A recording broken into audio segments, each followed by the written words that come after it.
Welcome to video 1 of our College Preparedness Workshop video series, which is part of our Student Academic Success Skills, or SAS, workshop series, brought to you by the Star Center, located on the Lone Star College Montgomery campus.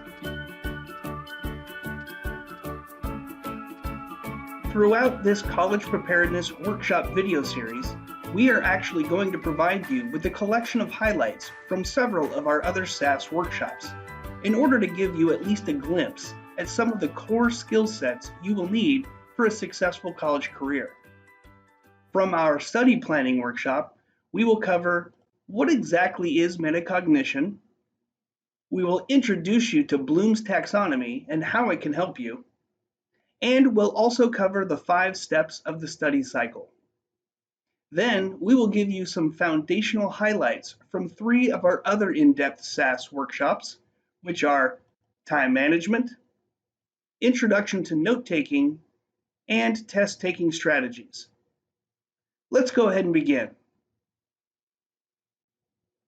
So what is metacognition exactly? Metacognition is a term coined by John H. Flavel in the 1970s, and according to him, it is the ability to think about your own thinking, to be consciously aware of yourself as a problem solver, to monitor, plan, and control your mental processing, and to accurately judge your level of learning. If you've never heard of metacognition before, and all you've ever heard of it are these technical definitions or descriptions you see here on the screen, you may be thinking to yourself, this sounds a little too complicated or difficult for me to be able to easily employ in my everyday academic life. But in truth, what metacognition really is at its core is the ability to learn how to learn. One of the things we use in the study planning workshop to teach why metacognition is so important is Bloom's taxonomy. Bloom's taxonomy is a visualization tool that shows at what level you might understand something. As you can see, there are 6 levels of understanding to the Bloom's taxonomy pyramid. The higher you climb up the pyramid, the deeper your understanding of the topic.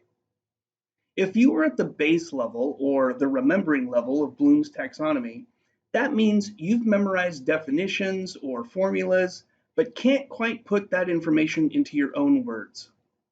If you're at the understanding level, that means you can paraphrase or summarize the information.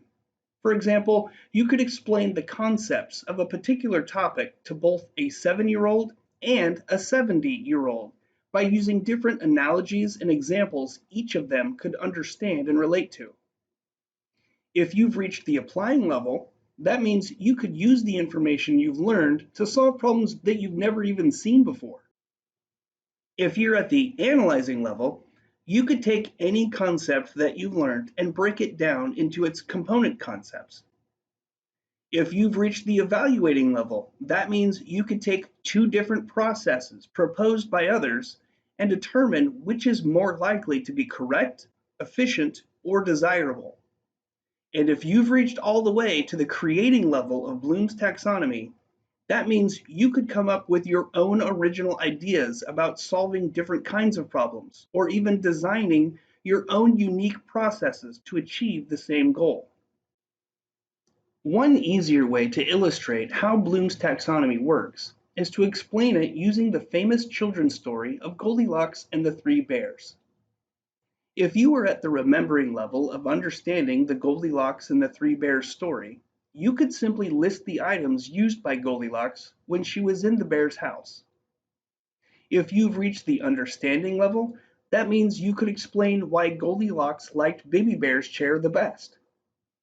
If you're at the applying level, you could demonstrate what Goldilocks might use if she came to your house. If you've reached the analyzing level of the story, that means you could compare the story to reality by explaining what events could really happen.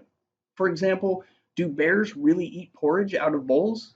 Do they really sit in chairs or sleep in beds? If you've reached the evaluating level of the story, that means you could judge whether Goldilocks was a good person or a bad person and defend your opinion.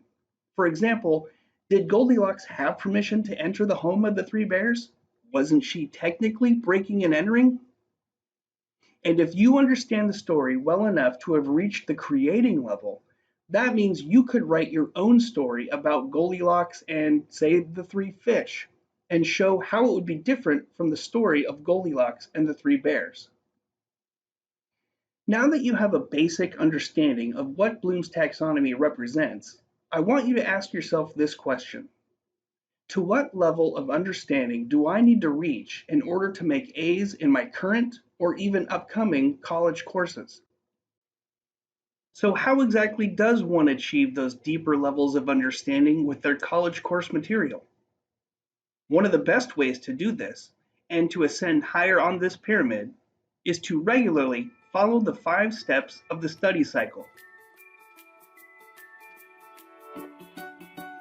To learn more about the study cycle and the rest of what this workshop has to offer, please go now to video 2 of our College Preparedness Workshop video series.